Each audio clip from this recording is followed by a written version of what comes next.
Welcome to the Motion Pictures. Today we look at a lady spinoff of Spider-Man, Madam Web. Oh, you didn't know this was a part of that comic book world, huh? Well, neither did I, and I almost wish I never found out. Released February 14th, Valentine's Day of 2024. The year is 2003. EMTs show up at a major accident scene, after which one of them develops a sporadic ability to see the immediate future.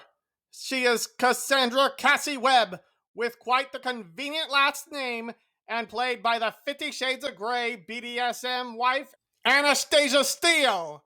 It allows her to save three girls on the subway who don't know each other from murder by the spider villain Ezekiel Sims, whom she would soon find out had also previously murdered her moms. They play a cat-mouse game over the next week, trying to avoid the clutches of a bad guy that also has some precognitive abilities like Cass. He understands from his future visions that the three young damsels from the train were destined to become Spider-Woman, and then team up to kill him, so he's trying to beat them to it. This youthful trio is made up of girls from last year's Anyone But You, A Good Person, and 2019's Dora and the Lost City of Gold. The hated brother from 2008's Step Brothers, Adam Scott, plays Cass Webb's EMT partner, Ben Parker, uncle of Spider-Man, who helps babysit the trio while Cass tries to find out more about Ezekiel. His nephew Peter does not make a significant appearance. At 116 minutes and rated PG-13 for violence/action and language. I'll repeat, this is not, as one might think, a ripoff of Spider-Man. Don't worry, I know no one knew that before, but it's okay. Why would you pay attention to woman's stuff? It's a section of the Spider-Man comic book universe. The only reminders of the world of Peter Parker, though, are how Ezekiel is costumed like Venom and crawls on ceilings.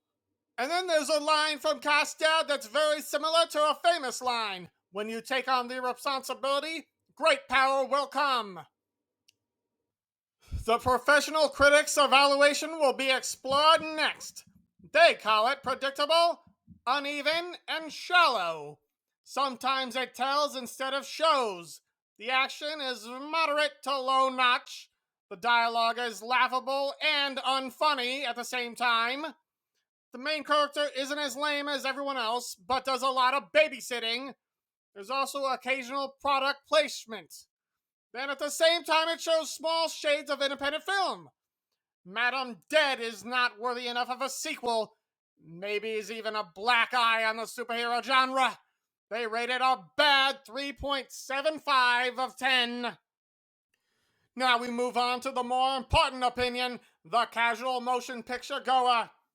The Everyman also thinks this isn't much fun. The makers try too hard to make you horny for the dames, but later it's nice watching them band together as strangers sharing an innocent kindness. But the trio each have some but not enough character depth. Cass plays not more than the middleman saving them. You wish there was a full explanation of how they were even going to later turn from girls to Spider-Woman. This is mostly just a hide-and-seek motion picture instead of a superhero one. The simple-minded man rates this a kind of lame 4.5 of 10. Let's hit the likes section of the program now. There will actually be no spoilers today. First off, for two positives, it was swell to see a core four whom know none of each other, all having met for the first time after the show started. Such features are more enjoyable as opposed to friend characters that have already been friends for a long time before the flicker starts reeling. It makes for a more organic experience for the viewers, putting us on the same page as the characters viewed. The second like of the review show is Sydney Sweeney playing Julia Cornwall, one of the Spider Girls.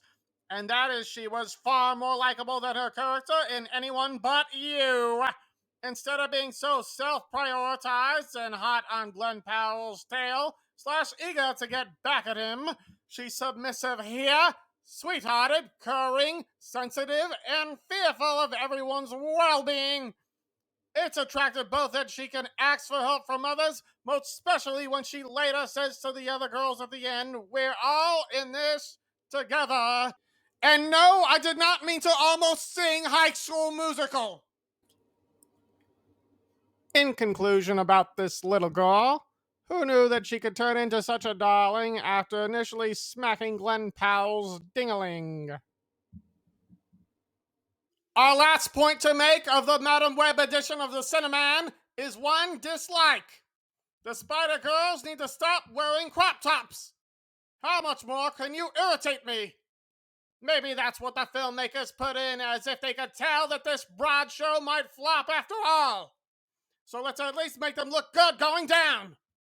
Namely, this refers to two of the quartet, Anya and Maddie, the Chica and the Mulatta. It makes one wish to be there in the force as the dolls are yakking away and try to yank down their blouses for them. Just see if they could get any lower for the sake of my sanity. Let's get this attention-seeking problem contained, you slutty McSluttensteins. That's it for the program. Madam Web has little to offer. You may find yourself even babysitting yourself as you wait for the pointlessness to end. On to cleaner webs for now. Cheerio, lads.